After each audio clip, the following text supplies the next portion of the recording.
High guys, welcome back to my channel. আশা করতেছি আপনারা সবাই ভালো আছেন। আজকে মা ছেলে মিলে পিঠা খাওয়ার বায়না ধরলাম জামাইয়ের কাছে। তো যেই কথা সেই কাজ। তো এই তো জামাই বললো তাই রেডি হয়ে চলো আমরা। তো এই যে আমরা রেডি হয়ে বের হচ্ছি, এই যে বের হয়েছি আর কি। তো এখন আমাদের মেইন রোডে এসেছি। তো মেইন রোডের অপোজিট সাইডে আর কি পিঠার যে দোকান। তো এই পাশে হচ্ছে দেখো অনেক ধরনের, এখানে হচ্ছে বট ভাজতেছে। মানে বটের ঘ্রাণটা এত পরিমাণে মানে ভালো লাগছে আমার কাছে। বট দিয়ে কে কে পরোটা খাওয়া, আসলে আমার ভালো লাগে খেতে, কিন্তু আমি ঢাকা শহরেরটা খাই না।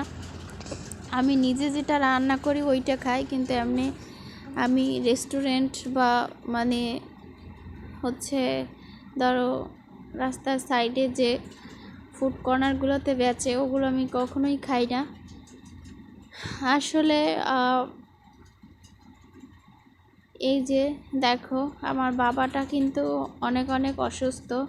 তো তারপরে ওকে নিয়ে যাচ্ছি, কারণ ও বাহিরে গেলে ওর অনেকটা মন ভালো হয়ে যায়, যার জন্য। তো জামাইয়ের কাছে একটা জিনিস আবদার করতে যতটুকু সময়, কিন্তু সেটা এনে দিতে সময় করে না। তো আলহামদুলিল্লাহ অনেক অনেক ভালো আছি। আমাদের জন্য তোমরা সবাই দোয়া করবে। এই তো আমরা পিঠা খেতে এসে গেছি। তোমরা সবাই ভালো থাকো, সুস্থ।